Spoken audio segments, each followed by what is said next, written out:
என்னுடைய தொகுதியில் மாண்புமிகு முதலமைச்சரிடத்திலே கோரிக்கை வைத்தேன். ஒரு கலை அறிவியல் தந்தார்கள்.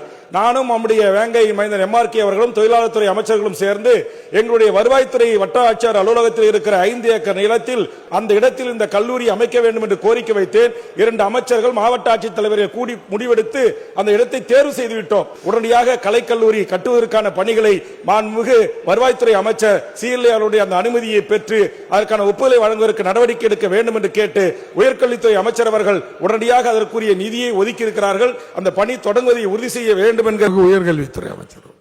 பேரவைத் தலைவர் அவர்களே, கல்வியில் சிறந்த தமிழ்நாடு என்ற சொற்றொடரை செயல் வடிவம் காட்டி இந்தியாவில் உயர்கல்வியில் முதலிடம் தமிழ்நாடு என்ற பெருமையை தமிழகம் தொடர்ந்து தக்க வைத்து வருகிறது.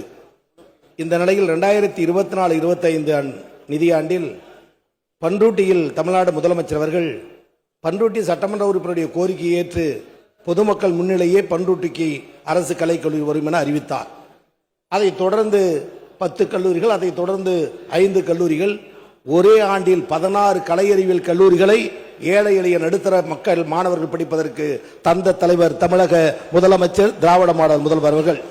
பேரவைத் தலைவர் அவர்களே, அப்படி 16 கல்லூரிகளும் சட்டப்பேரவையில் அறிவிப்பார்கள், அடுத்த ஆண்டு துவக்குவார்கள். ஆனால் நான் அறிந்தவரை சட்டப்பேரவையில் அறிவித்து அந்த ஆண்டே தற்காலிக இடம் தேர்வு செய்து வகுப்புகள் தொடங்கப்பட்டு மாணவர் சேர்க்கை முடிந்து நிரந்தர கட்டடம் கட்டுவதற்கு இடம் தேர்வு செய்து நிரந்தர கட்டடம் கட்டுவதற்கும் 16 கல்லூரிகளில் 11 கல்லூரிகளுக்கு நிதி ஒதுக்கீடு தந்த பெருமை தமிழக முதலமைச்சரை சாரும், தமிழக அரசை சாரும். மாண்புமிகு உறுப்பினர் அவர்கள் சொன்ன கோரிக்கையை ஏற்று நிதி ஒப்படைப்பு செய்தாகிவிட்டது.